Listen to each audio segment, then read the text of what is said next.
মাস বন্ধ থাকার পর পুজোর মুখে খুলে গেল সংরক্ষিত বনাঞ্চল ও জাতীয় উদ্যান। আজ সোমবার থেকে অন্যান্য জায়গার মতো উত্তরবঙ্গের ডুয়ার্সের বনাঞ্চল ও জাতীয় উদ্যানে যেতে পারবেন পর্যটকরা। করতে পারবেন কার সাফারি ও হাতি সাফারি।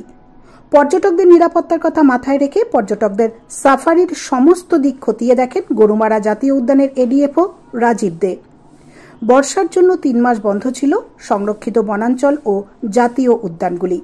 বন্যপ্রাণীদের প্রজননকালীন সময় ধরা হয় 15 জুলাই থেকে 15 সেপ্টেম্বর পর্যন্ত। পাশাপাশি এই সময় বর্ষার কারণে জঙ্গলে গাছপালা বেড়ে যায়, যে কারণে এই সময় পর্যটকদের জঙ্গলে প্রবেশের ক্ষেত্রে নিষেধাজ্ঞা থাকে। জঙ্গলের গভীরে যাতে বন্যপ্রাণীরা তাদের প্রজননকালীন সময়ে কোনোভাবে বিরক্ত না হয়, তার জন্যই জঙ্গলে ঢোকা বন্ধ রাখা হয় বন দপ্তরের তরফে। পুজোর সময় পাহাড়ে যেমন পর্যটকদের ভিড় থাকে, ডুয়ার্সেও তেমনই উপচে পড়া ভিড় থাকে পর্যটকদের। গরুমারার বিভিন্ন ওয়াচ টাওয়ারে জিপসি গাড়িতে পর্যটকদের নিয়ে যাওয়া হয়। বন্যপ্রাণীদের দেখা ও জঙ্গলের গভীরে ঘোরার সুযোগ উপভোগ করতে পারবেন পর্যটকরা। পুজোর আগে এহেন উদ্যোগে খুশি পর্যটক এবং পর্যটন ব্যবসার সঙ্গে যুক্ত ব্যবসায়ীরা।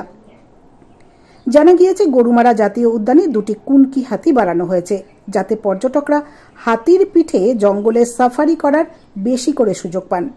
সেই সঙ্গে খুলে দেওয়া হচ্ছে গরুমারা জঙ্গলের গভীরে থাকা গরুমারা বন বাংলো এবং চাপড়ামারির স্যাংচুয়ারির গভীরে থাকা বাংলোটি।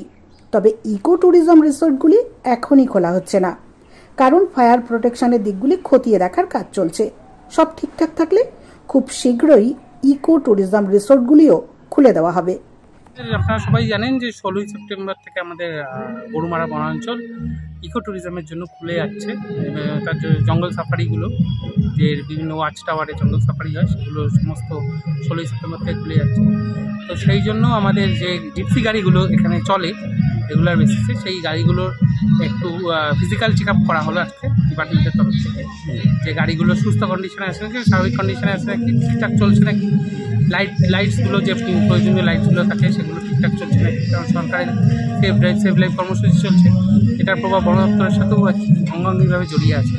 তো আমরা চাই না যে গাড়িগুলো কোনোরকমভাবে যান্ত্রিক ত্রুটি দেখা যাক সাফারি চলাকালীন, এবং তাতে পর্যটকরা কোনোরকম অসুবিধার সম্মুখীন হয়। গাড়িগুলো যাতে সুন্দরভাবে স্বাভাবিকভাবে চলতে পারে, সেই জন্য একটা রুটিন চেক আপ আজকে করে নেওয়া হবে।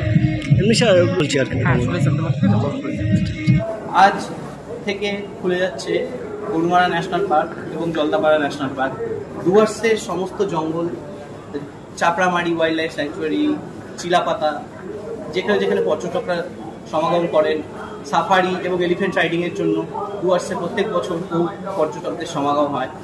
আজ থেকে খুলে যাচ্ছে এবং সমস্ত পর্যটকদের স্বাগতম ডুয়ার্সে আসার জন্য। ডুয়ার্সের কালচার, ডুয়ার্সের ট্র্যাডিশন এবং ডুয়ার্সের ওয়াইল্ড লাইফ পর্যটনকে সাক্ষী করার জন্য সকলকে আহ্বান জানাচ্ছি। সকলে আসুন এবং বন্যপ্রাণকে খুব কাছের থেকে দেখার, অনুভব করার সুযোগ রয়েছে সকল পর্যটকদের সামনে। গরুমারাতে এবছর 2টো কুনকি হাতি বেড়েছে এবং টিকিটও দেওয়া হচ্ছে। তো সেই ক্ষেত্রে পর্যটকদের জন্য অত্যন্ত সুখবর। সকলেই আসুন, আবার বলবো, এবং ডুয়ার্সকে উপভোগ করুন। আমি Sayan Chakraborty, executive member HSTTN।